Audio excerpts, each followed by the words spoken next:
Hello student, कैसे हैं आप सब लोग? सभी फर्स्ट क्लास। तो ओके बेटा, आज अपने चैप्टर नंबर 1 का लेक्चर नंबर 2 लेकर आए हैं। यहाँ पर अपने बेटा टाइप्स ऑफ केमिकल रिएक्शन के बारे में डिस्कस करने जा रहे हैं। ठीक है, टाइप्स ऑफ केमिकल रिएक्शन का डिस्कस करने से पहले हम यहाँ पर डिस्कस कर लेंगे कि केमिकल रिएक्शन होता क्या है। अगर अपने केमिकल रिएक्शन के बारे में डिस्कस करें तो अपने को देखने को मिलता है कि chemical reaction involves the breaking and formation of bond between atoms to produce a new substance that is called chemical reaction. ठीक है, अगर अपने इसके डेफिनेशन की बात करें तो यहां पर डेफिनेशन होगा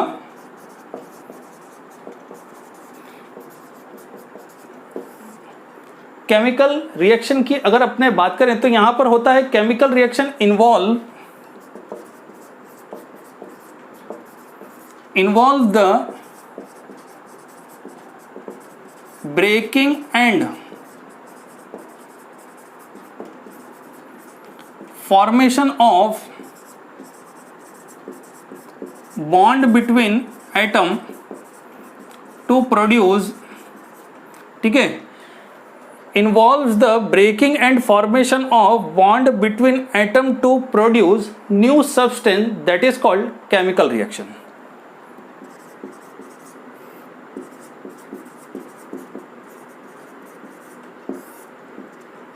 ओके, क्लियर? तो इसको कहा जाता है केमिकल रिएक्शन। अगर ऐसी प्रोसीजर देखने को मिले तब अपने को एक कंपाउंड फॉर्म होता हुआ मिलता है जिसको मैंने बोला है न्यू सब्सटेंस। ठीक है, अगर अपने इसके टाइप्स की बात करें तो यहाँ पे सबसे फर्स्ट अपने को देखने को मिलेगा combination reaction. Okay, combination reaction की बात करें तो यहाँ पर अपने को बेटा देखने को मिलता है कि अगर अपने पास दो या दो से ज़्यादा रिएक्टेंट हैं, ध्यान रखना है, दो या दो से ज्यादा रिएक्टेंट हैं, तो ये रिएक्टेंट कंबाइंड होकर के एक सिंगल प्रोडक्ट बनाते हैं और इसी सिंगल प्रोडक्ट को क्या कहा जाता है? Combination reaction. ठीक है, अगर अपने इसकी डेफिनेशन की बात करें तो अपने को यहां पर देखने को मिलेगा कॉम्बिनेशन रिएक्शन। कॉम्बिनेशन रिएक्शन की अगर अपने बात करें तो यहां पर होता है two or more reactant combined to form, ध्यान रखना है, two or more reactant combined to form a single product।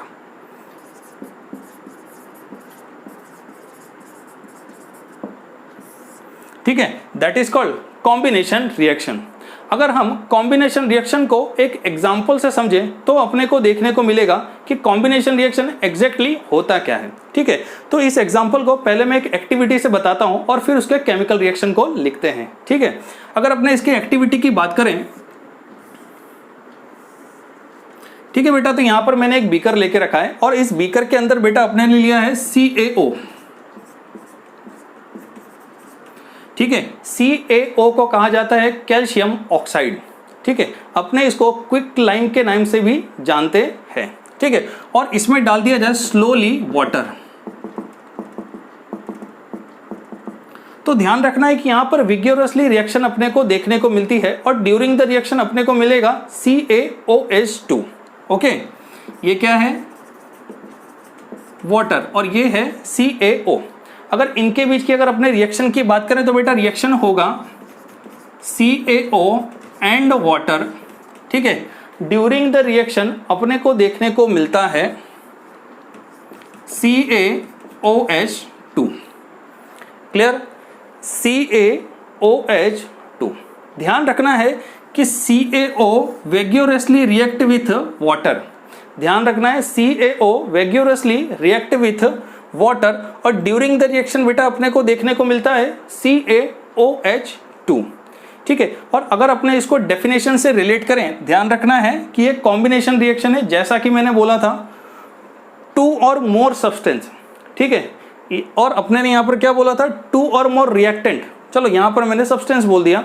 अगर अपने बात करें टू और मोर रिएक्टेंट, ठीक है, two or more reactant combined to form a single product that is called combination reaction. ठीक है, two or more reactant combined to form a single product that is called क्या होता है? Combination reaction. तो यहाँ पर ये डेफिनेशन के हिसाब से एकदम सेट बैठता है एग्जाम्पल। ठीक है, अगर अपने इसके स्टेट की बात करें तो यहाँ पर बेटा CaO अपने को सॉलिड फॉर्म में देखने को मिलता है, और अगर वाटर की बात करें तो वाटर लिक्विड फॉर्म में मिलेगा, और CaOH2 की बात की जाए जिसको अपने बोलते हैं स्लेग्ड लाइम, या तो अपने बोल सकते हैं कैल्शियम हाइड्रोक्साइड, और वो अपने को मिलेगा बेटा AQ के फॉर्म में। ठीक है, अपने अगर इसके नोमेनक्लेचर की बात करें तो बेटा इसको बोलते हैं क्विकलाइम, ये हो गया स्लेग्ड लाइम। ठीक है, ये क्या हो गया क्विकलाइम, और इसको क्या बोलेंगे स्लेग्ड लाइम। और मैंने इसको ये भी बोला था कैल्शियम ऑक्साइड, और इसको अपने क्या बोलेंगे कैल्शियम हाइड्रोक्साइड। ठीक है, तो इस तरह से ये फर्स्ट रिएक्शन तो कंप्लीट हो गया। यहाँ पर अपने ने ये देखा कि CaO अपने को सॉलिड फॉर्म में देखने को मिला, और वाटर की बात करें तो ये लिक्विड फॉर्म में अपने को देखने को मिला, और दोनों ही एक दूसरे के साथ कंबाइंड हुए तो अपने को एक्वस फॉर्म में CaOH2 देखने को मिला। ठीक है, यहाँ पर अपने को एक और चीज पे भी ध्यान रखना है कि जब भी इस तरह की रिएक्शन होती है, जैसा कि मैंने यहाँ पर एक वर्ड बोला था विग्योरसली रिएक्शन, तब यहाँ पर एनर्जी भी रिलीज होती है बेटा। ठीक है, ह्यूज अमाउंट ऑफ एनर्जी यहाँ पर रिलीज होती है, इस बात का अपने को ध्यान रखना है। क्लियर, तो ये रिएक्शन होती है कंप्लीट। ओके, यहाँ पर अपने ने क्या देखा था CaO प्लस H2O और CaOH2 plus energy.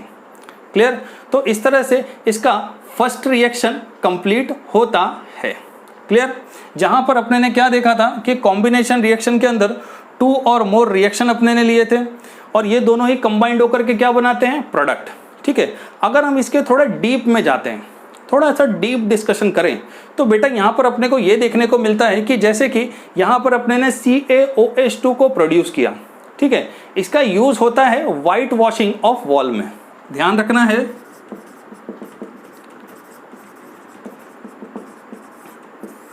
White washing में इसका यूज किया जाता है। ठीक है, अगर अपने इसके रिएक्शन की बात करें तो बेटा यहां पर अपने को ध्यान रखना है कि अगर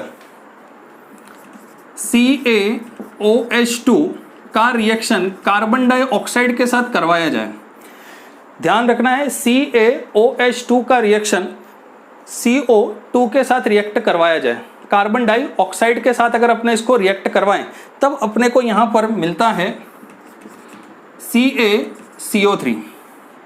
ध्यान रखना है क्या मिलता है CaCO3, और अपने को मिलेगा H2O।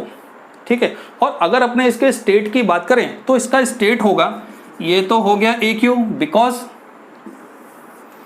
ऊपर अपने ने बेटा देखा था। ठीक है, अगर अपने कार्बन डाइऑक्साइड की बात करें तो बेटा ये तो अपने को गैस फॉर्म में मिल जाएगी, और CaCO3 की बात करें तो बेटा ये होगा सॉलिड फॉर्म में। ठीक है, और वाटर की बात करें तो बेटा वो लिक्विड फॉर्म में अपने को मिलता है।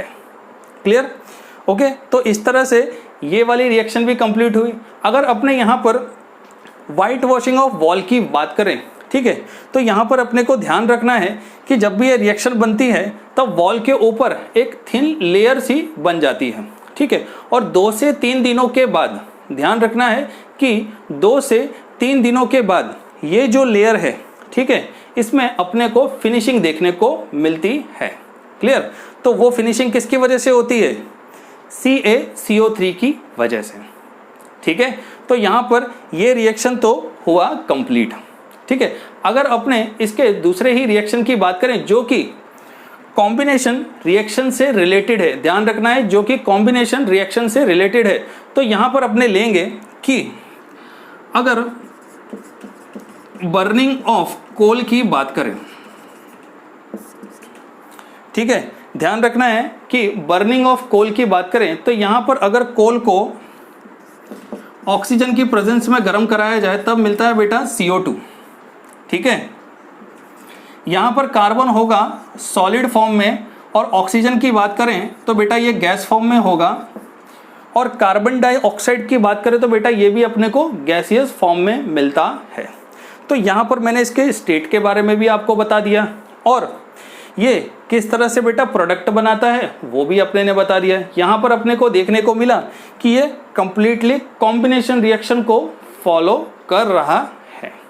ठीक है, तो ये तो हुई इसकी एक रिएक्शन। अभी इसकी दूसरी रिएक्शन के बारे में भी अपने डिस्कस करेंगे। तो पहले एक काम करो, आप इसको नोट कर लो और फिर हम इसकी दूसरी प्रोसेस के बारे में डिस्कस करते हैं। ओके,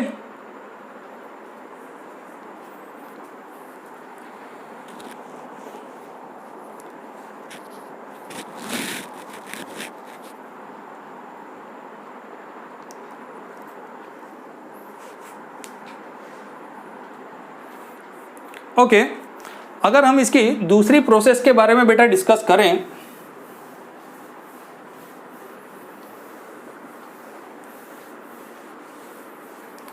ओके, अगर हम इसकी दूसरी प्रोसेस के बारे में बेटा अगर अपने यहाँ पर डिस्कस करते हैं तो यहाँ पर अपने को देखने को मिलेगा सेकंड वन है फॉर्मेशन ऑफ वाटर।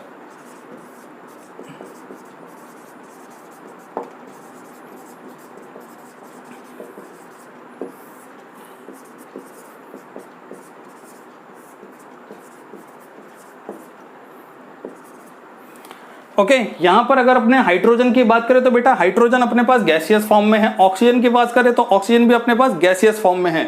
और जो यहाँ पर अपने को वाटर मिला है ना, वाटर अपने पास लिक्विड फॉर्म में है। ओके, तो ये हो गया बेटा इनका फिजिकल स्टेट। ठीक है, फिजिकल स्टेट यहाँ पर ज्यादा मैटर करता है बेटा, वो चीज अपने को ध्यान रखनी है, इसलिए मैं बार बार यहाँ पर फिजिकल स्टेट को लिख दे रहा हूँ। और मैंने प्रीवियस लेक्चर में भी हर जगह उसके स्टेट के बारे में लिखा था।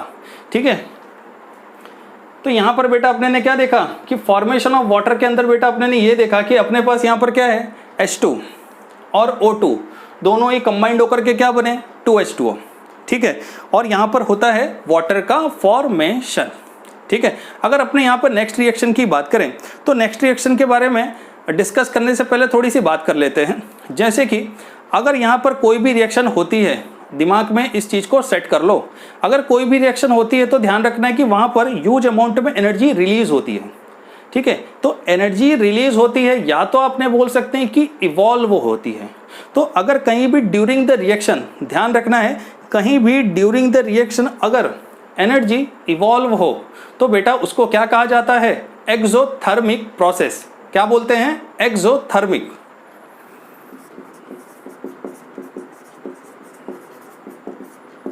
ठीक है, तो इसी से रिलेटेड बेटा अपने यहाँ पे कुछ एग्जाम्पल देख लेते हैं, जिसमें फर्स्ट वन एग्जाम्पल होगा burning of natural gas. First होगा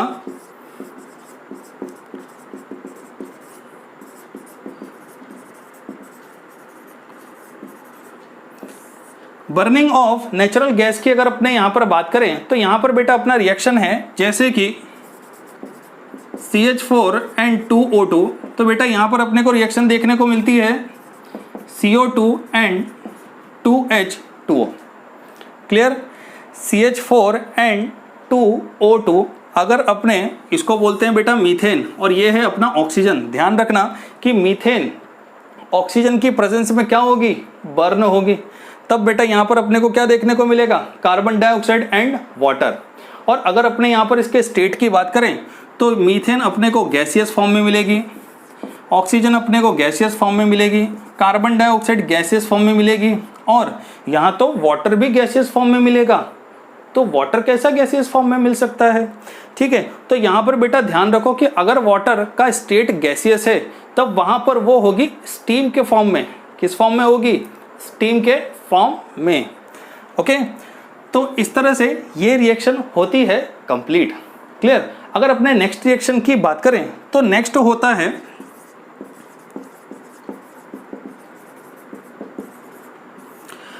रेस्पिरेशन की प्रोसेस। तो क्या रेस्पिरेशन एक्सोथर्मिक प्रोसेस है क्या?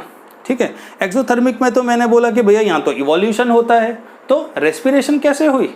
ठीक है, तो चलिए इसको समझते हैं। जैसे कि अगर मैं रेस्पिरेशन के बारे में डिस्कस करूं तो बेटा रेस्पिरेशन के अंदर होता क्या है। ठीक है, रेस्पिरेशन के अंदर अगर कोई ऑर्गेनिज्म है तो उसको सरवाइव करने के लिए एनर्जी की जरूरत पड़ती है। ठीक है, और वो एनर्जी मिलती कहाँ से, फूड में से। ये हो गई एनर्जी, ये अपने को मिलेगी फूड में से। ठीक है, अब फूड की बात की जाए तो जितने भी कॉम्प्लेक्स फूड होते हैं during the process of digestion वो सिंपलर फॉर्म में कन्वर्ट होते हैं। ध्यान रखना है कि फूड जो है, जो कॉम्प्लेक्स है, वो कन्वर्ट होगा सिंपलर फूड में, या तो आप बोल सकते हो simpler food particle. Clear? Simpler food particles. अब ये फूड पार्टिकल्स होते कैसे हैं? अगर अपने फूड पार्टिकल्स की बात करें तो ये होगा जैसे कि राइस, ठीक है, हो गया bread and potato. Clear? Rice हो गया, ब्रेड हो गया और पोटैटो हुआ। ठीक है, ये मैंने कुछ एग्जांपल्स लिए हैं। ठीक है, अब इनके अंदर अपने को देखने को मिलता है बेटा कार्बोहाइड्रेट। क्या देखने को मिलता है? कार्बोहाइड्रेट। ठीक है, अब ये जो कार्बोहाइड्रेट है, अगर ये ब्रेक डाउन होता है तो ध्यान रखना है कि ये बदलेगा ग्लूकोज में। ध्यान रखना है कि कार्बोहाइड्रेट किस में ब्रेक डाउन हो जाएगा? ग्लूकोज के फॉर्म में। और ये जो ग्लूकोज है, ये हमारे सेल्स के अंदर जो ऑक्सीजन होती है उसके साथ कंबाइंड हो जाएगा। ठीक है, कंबाइंड विथ सेल ऑक्सीजन, और क्या देता है? एनर्जी।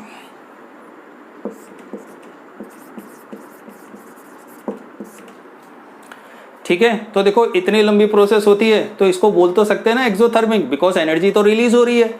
ठीक है, अगर मैं इसको इसके रिएक्शन से अगर समझूं तो बेटा यहां पर अपने को रिएक्शन देखने को मिलेगा C6H12O6। ध्यान रखो, C6H12O6 ये है ग्लूकोज। ठीक है, ये किसके साथ रिएक्ट कर जाएगा? ऑक्सीजन के साथ। ठीक है, जैसा कि मैंने बोला था। ओके, और इन दोनों के रिएक्शन से बेटा अपने को मिलती है energy, CO2 and water and energy. ठीक है, अगर इसको बैलेंस किया जाए तो बैलेंस करेंगे, इसको अपने कर देते हैं 6, इधर भी कर देते हैं 6 और इधर भी कर देते हैं 6। ठीक है, तभी क्या हो जाती है? ये बैलेंस। ओके, तो इस तरह से बेटा ये अपने ने क्या देखे? एक्सोथर्मिक रिएक्शंस के एग्जांपल्स। ठीक है, अगर मैं यहाँ पर एक और एग्जांपल की बात करूँ तो यहाँ पर बेटा ध्यान रखना है, इसको मैं जरा ऊपर लिख देता हूँ कि अपने ने वेजिटेबल मैटर तो देखे होंगे। ठीक है, अगर वेजिटेबल मैटर का अगर अपने यहाँ पर देखा जाए कि डिकम्पोज हो गई,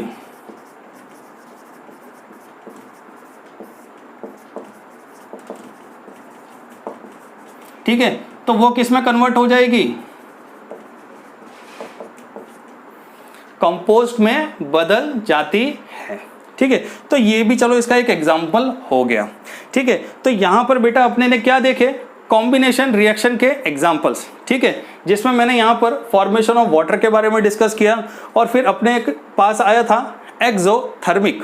ठीक है, एक्सोथर्मिक के अंदर अपने ने देखा बर्निंग ऑफ नेचुरल गैस, फिर रेस्पिरेशन के बारे में भी अपने ने डिस्कस किया। यहाँ पर अगर अपने रेस्पिरेशन की बात करते हैं बेटा, तो रेस्पिरेशन में हमने देखा कि एनर्जी किससे मिलती है? फूड से। और फूड की बात करी तो वहाँ पर अपने ने राइस, ब्रेड और पोटैटो ले लिए। ठीक है, और फूड में भी अपने ने देखे जैसे कि कॉम्प्लेक्स फूड थे, वो किस में कन्वर्ट हो जाते हैं? सिंपलर फूड पार्टिकल्स में। ठीक है, और इन फूड में से जो अपने को मिला था वो था कार्बोहाइड्रेट।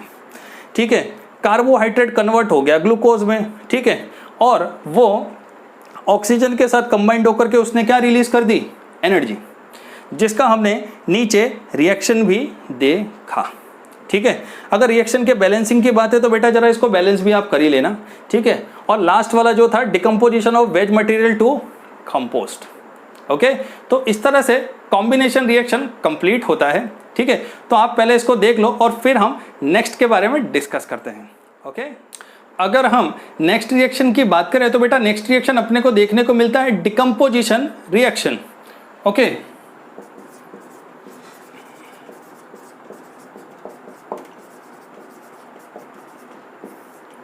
ओके, अगर अपने डिकम्पोजिशन रिएक्शन की बात करें तो बेटा यहां पर अपने को ध्यान देना है कि एक कॉम्बिनेशन रिएक्शन का जस्ट अपोजिट है।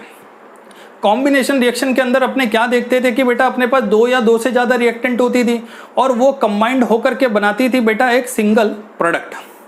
यहाँ पर क्या है कि अपने पास एक होगी सिंगल रिएक्टेंट, जिसका अगर ब्रेकडाउन कर दिया जाए तब अपने को मिलती है सिंपल प्रोडक्ट।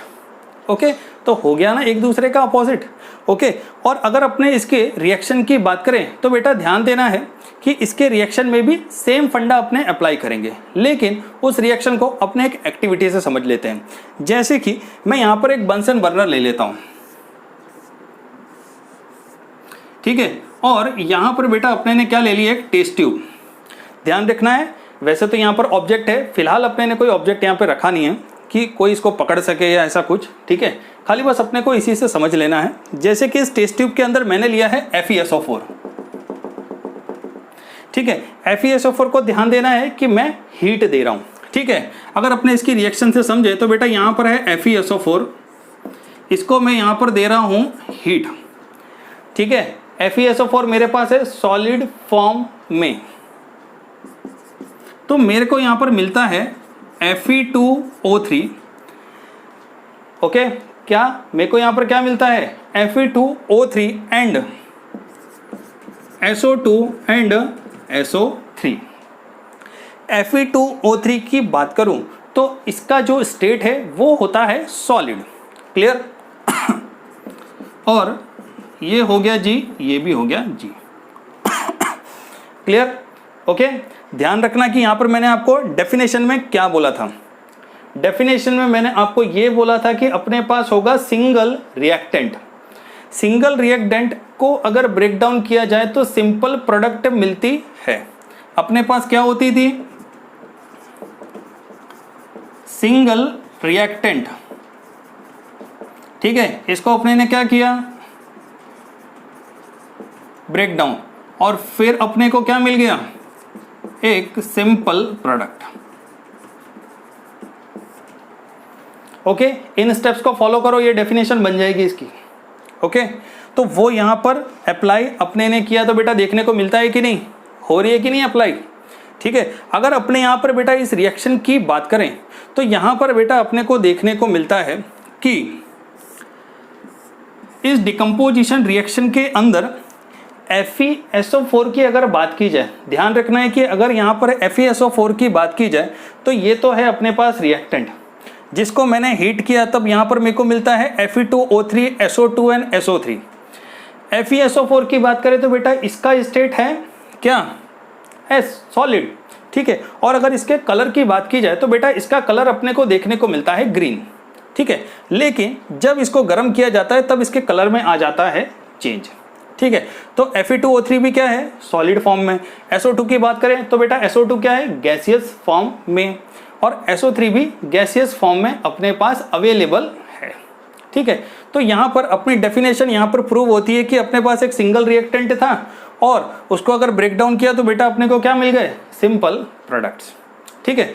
अगर अपने यहाँ पर एक दूसरे रिएक्शन की बात करें तो बेटा दूसरे रिएक्शन के अंदर मैं लेता हूँ CaCO3, ठीक है। CaCO3 के अंदर मैंने यहाँ पर हीट दे दी, तो बेटा हीट देने के बाद यहाँ पर मेरे को देखने को मिल रहा है जैसे कि CaO एंड CO2। ओके, ध्यान रखना है कि CaCO3 किस स्टेट में है, S, ये भी S और ये G। ध्यान रखना है कि CaCO3 अपने को सॉलिड फॉर्म में मिल रहा है, CaO की बात करें तो बेटा ये भी सॉलिड फॉर्म में मिल रहा है, और CO2 की बात करें तो बेटा ये अपने को गैसियस फॉर्म में मिल रहा है फिलहाल तो। ओके, अगर अपने इस रिएक्शन की बात करें तो बेटा यहाँ भी अपने को डिकम्पोजिशन रिएक्शन देखने को मिल रही है।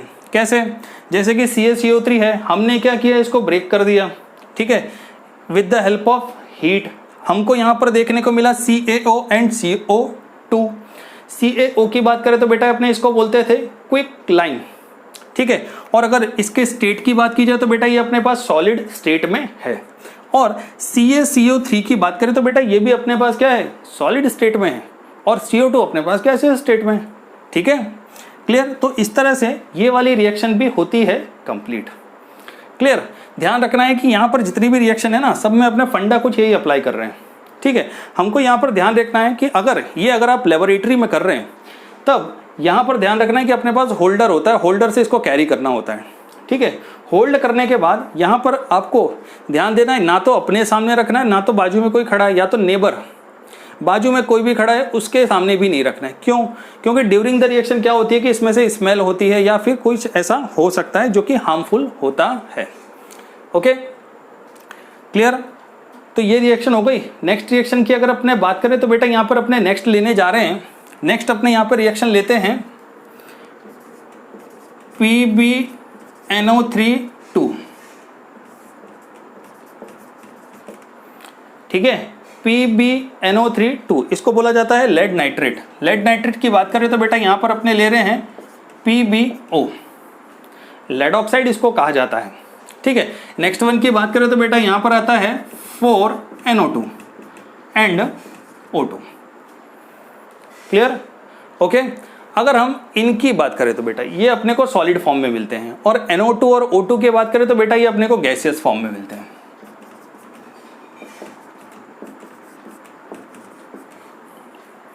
क्लियर? अगर हम इसकी बात करें तो यहां पर इमिशन होता है, ध्यान रखना है, यहां पर अपने को इमिशन देखने को मिलता है ब्राउन फ्यूम का।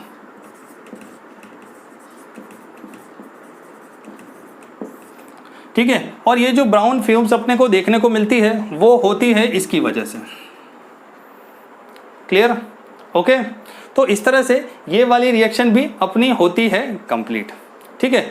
अगर हम यहाँ पर नेक्स्ट रिएक्शन की बात करें, ठीक है, तो एक काम करो, पहले आप इस रिएक्शन को देख लो, फिर अपने आगे वाली रिएक्शन के बारे में बात करते हैं। नहीं तो ऐसा होगा कि बताते रह जा रहे हैं लेकिन आप लोग भूल जा रहे हो। ठीक है, तो पहले आप इसको देख लो और फिर हम नेक्स्ट रिएक्शन की बात करते हैं। ओके।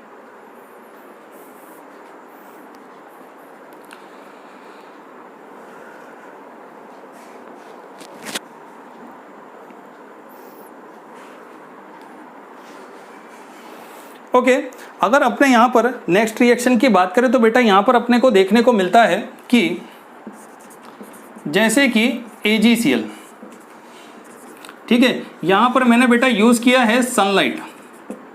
ठीक है, तो मेरे को यहाँ पर मिलता है AgCl2। ध्यान रखना है मेरे पास यहाँ पर है AgCl। ठीक है, अगर अपने इसको सनलाइट में रखते हैं तो ध्यान रखना है कि यहाँ पर ग्रे कलर में कन्वर्ट हो जाती है ये। ठीक है, ठीक है, ग्रे कलर में कन्वर्ट हो जाएगी और अपने को यहाँ पर क्या मिलता है डिकम्पोजिशन पर AgNCl2। ओके, क्या देखने को मिलता है AgNCl2। एज सिमिलर अगर अपने इसके दूसरे रिएक्शन की बात करें तो ध्यान रखना है मैंने यहाँ पर लिया हुआ है AgBr। ठीक है, AgBr की अगर अपने बात करें तो बेटा यहाँ पर होता है AgNBr2। ठीक है, यहाँ पर कैटालिस्ट है एज सिमिलर सनलाइट। इसका ध्यान रखना, फर्स्ट वाले रिएक्शन में मैंने आपको ये बोला था कि अगर आप AgCl को सनलाइट के सामने रखते हो, एज सिमिलर अपने को यहाँ भी देखने को मिलेगा, तब जाकर कि ये ग्रे कलर में अपने को देखने को मिलता है।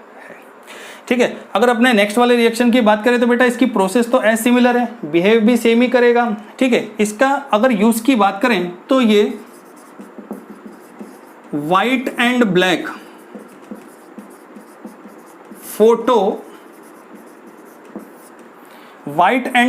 फोटोग्राफी में यूज में आता है। ध्यान रखना है, व्हाइट एंड ब्लैक फोटोग्राफी में यूज में आता है। ठीक है, ओके, तो चलो इससे रिलेटेड अपने और भी कुछ चीज़ों के बारे में जान लेते हैं। जैसे कि हमने यहाँ पर देखा कि किसी भी तरह का अगर आप डिकम्पोजिशन करवाओ, किसी भी तरह का अगर आप डिकम्पोजिशन करवाओ तो बेटा वहाँ पर अपने को एक चीज़ देखने को मिलती थी कि बार बार अपने एनर्जी दिया करते थे। ठीक है, वो जो एनर्जी है हम देते थे, ध्यान रख लेना कि वो या तो लाइट के फॉर्म में होती थी, या तो हीट के फॉर्म में होती थी, या तो इलेक्ट्रिसिटी। लाइट, हीट या तो इलेक्ट्रिसिटी के फॉर्म में वो एनर्जी होगी, तब जाकर के जो भी अपने पास रिएक्टेंट होता था उसका डिकम्पोजिशन अपने को देखने को मिलता था। ठीक है, तो ये वाली बात तो चलो यहाँ पर होती है क्लियर। ठीक है, अब यहाँ पर एनर्जी दी जा रही है, मतलब एनर्जी का तो एब्जॉर्प्शन हो रहा है। ठीक है, कॉम्बिनेशन में तो क्या होता था, कॉम्बिनेशन में तो एक्सोथर्मिक प्रोसेस मैंने बोली थी, बिकॉज वहाँ पर इवोल्यूशन होता था। ठीक है, और यहाँ पर तो क्या हो रहा है, एब्जॉर्प्शन हो रहा है। तो जहाँ पर एब्जॉर्प्शन हो रहा है तो यहाँ पर क्या बोला जाएगा, एंडोथर्मिक प्रोसेस, ठीक है। एक्सोथर्मिक प्रोसेस एंड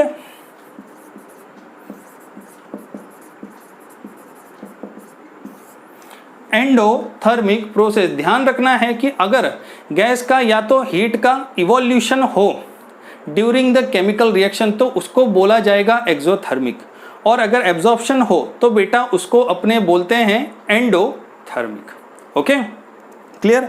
तो इस तरह से यहाँ पर कॉम्बिनेशन एंड डिकम्पोजिशन कंप्लीट होता। ओके, अगर हम डिकम्पोजिशन रिएक्शन की ही एक एक्टिविटी की बात करें तो उसका मैंने यहाँ पर एक डायग्राम ड्रॉ करके रखा हुआ है। जैसे कि यहाँ पर बेटा अपने देख सकते हैं कि ये अपने पास एक प्लास्टिक का मग है। इस प्लास्टिक के मग के अंदर हमारे पास दो टेस्ट ट्यूब सामने दिख रही हैं। इन टेस्ट ट्यूब को एक तो कॉर्क से बंद करके रखा हुआ है, और यहाँ पर अगर अपने देखें तो ये है बेटा इलेक्ट्रोड। ध्यान रखना है, ये है अपने पास इलेक्ट्रोड, ठीक है, इलेक्ट्रोड। और साथ ही साथ यहाँ पर दो टर्मिनल्स भी दिख रहे हैं, जिनको एक मैंने लिखा हुआ है कैथोड और दूसरे वाले को लिखा हुआ है एनोड, ठीक है। और अगर अपने इलेक्ट्रोड की बात करें तो बेटा ये रॉड किसकी है, ग्रेफाइट की, ठीक है। अगर अपने यहाँ पर देखें तो यहाँ पर बेटा एक जगह हाइड्रोजन दिख रहा है और दूसरी जगह क्या है, ऑक्सीजन, ठीक है। और इस मग में हम देख सकते हैं कि यहाँ पर वाटर फिल्ड है, ठीक है, और साथ ही 6 वोल्ट की बैटरी के साथ इसको अटैच किया हुआ है, ठीक है। अगर हम इस एक्टिविटी की बात करें तो इस डायग्राम को देखने के बाद कुछ क्वेश्चंस दिमाग में आते हैं। वैसे तो सब कुछ सामने ही है, वो आप देख ही सकते हैं, लेकिन इससे जो क्वेश्चन इवॉल्व होते हैं जरा उसके बारे में डिस्कस कर लिया जाए, ठीक है। जो क्वेश्चन इवॉल्व होता है वो ये इवॉल्व होता है कि सबसे पहली बात, दोनों ही टेस्ट ट्यूब में गैस का वॉल्यूम किसका ज़्यादा है, ठीक है। अगर हम वॉल्यूम की बात करें तो बेटा अपने को यहाँ पर ध्यान देना है कि हाइड्रोजन गैस का जो वॉल्यूम है वो ऑक्सीजन गैस के वॉल्यूम से 2 टाइम्स होता है, ठीक है। यहाँ पर ऑक्सीजन गैस का जो भी वॉल्यूम है और हाइड्रोजन गैस का जो भी वॉल्यूम है, तो यहाँ पर ध्यान रखना है कि हाइड्रोजन गैस का वॉल्यूम क्या होगा, 2 टाइम्स होगा किसके, ऑक्सीजन गैस के, ठीक है। तो ये तो हो गई फर्स्ट गैस की या फिर गैस की बात कि वॉल्यूम कहाँ पर कितना ज़्यादा देखने को मिलता है, ठीक है। अगर मैं इसके सेकंड क्वेश्चन की बात करूं तो बेटा सेकंड क्वेश्चन में अपने को ये आइडेंटिफाई करना पड़ता है। वैसे तो मैंने यहाँ पर आपको बता दिया है कि बेटा यहाँ पर ऑक्सीजन और यहाँ पर हाइड्रोजन है, लेकिन अब देखकर तो नहीं पता चलता ना, ठीक है। तो अगर दूसरे क्वेश्चन की बात करूं तो दूसरा क्वेश्चन ये आता है कि यहाँ पर अगर हाइड्रोजन और ऑक्सीजन गैस है तो मैं कैसे पता करूँ कि भाई यहाँ पर हाइड्रोजन गैस है कि यहाँ पर ऑक्सीजन गैस है। तो इसके लिए अपने एक सिंपल सा काम कर सकते हैं कि अपने को क्या करना है कि इन दोनों के साथ एक पहले कैंडल ले लो, ठीक है, और उस कैंडल को अगर अपने हाइड्रोजन गैस के नज़दीक लेके जाते हैं, देखो मैंने तो बोल दिया कि हाइड्रोजन गैस के नज़दीक लेके जाते हैं, वैसे अपने को पता नहीं है फिलहाल तो कि दोनों क्या हैं, हाइड्रोजन है या ऑक्सीजन, ठीक है। अगर हम हाइड्रोजन के नज़दीक लेके जाते हैं तो हमको कैसे पता चलेगा कि ये हाइड्रोजन है। ध्यान रखना है कि उस अगर कैंडल को अगर मैं हाइड्रोजन के पास लेके आता हूँ तो ध्यान रखना है जैसे ही कॉन्टेक्ट में आएगी गैस उस कैंडल के, ठीक है, कैंडल जली हुई है, ध्यान रखना है, ठीक है, तभी क्या होगा, पॉप साउंड क्रिएट होगा। ध्यान रखना है अगर हाइड्रोजन है तो पॉप साउंड क्रिएट होना चाहिए, ठीक है। और अगर ऑक्सीजन है, बात को एकदम ध्यान से सुनो, अगर अपने पास ऑक्सीजन है तब वो ज़्यादा ब्राइट हो जाएगी, बिकॉज ये तो ऑक्सीजन रिच है ना, ऑक्सीजन की वहाँ पर प्रेजेंस ज़्यादा है। तो ऑक्सीजन की अगर प्रेजेंस ज़्यादा है तो कंबशन रिएक्शन तो शो करेगी ना बेटा, एक्सेलरेट करेगी कंबशन रिएक्शन, ठीक है। तो इस वजह से यहाँ पर क्या होगा, ब्राइट देखने को मिलेगा, ठीक है। ओके, तो एक तो वॉल्यूम अपने ने देख लिया बेटा, अपने ने ये भी जान लिया कि इनमें से कौन ऑक्सीजन है और कौन है हाइड्रोजन, क्लियर। और यहाँ पर बेटा एक और बात जान लो कि जैसे कि अगर कैथोड की बात करें तो कैथोड किसकी तरफ होगा, हाइड्रोजन की तरफ होगा, और अगर एनोड की बात करें तो वो ऑक्सीजन की तरफ होगा, ठीक है। तो ये 3 क्वेश्चंस होते हैं जो कि इस डायग्राम को देखने के बाद दिमाग में आते हैं, ठीक है, कि कैसे इसको पहचानें, ठीक है। तो वो तीनों क्वेश्चंस के बारे में बेटा मैंने यहाँ पर आपसे कर लिया डिस्कस, ओके। तो इस तरह से आज अपने ने डिस्कस क्या किया, combination reaction and decomposition reaction, clear, okay. और इनसे रिलेटेड जितनी भी एक्टिविटी थी, पॉसिबल एग्जाम्पल्स थे, उन सब के बारे में बेटा अपने ने डिस्कस किया। ओके, तो मिलते हैं नेक्स्ट लेक्चर में। ओके, और आज का लेक्चर यहीं पर ही कंप्लीट होता है। ओके, तो मिलते हैं नेक्स्ट लेक्चर में।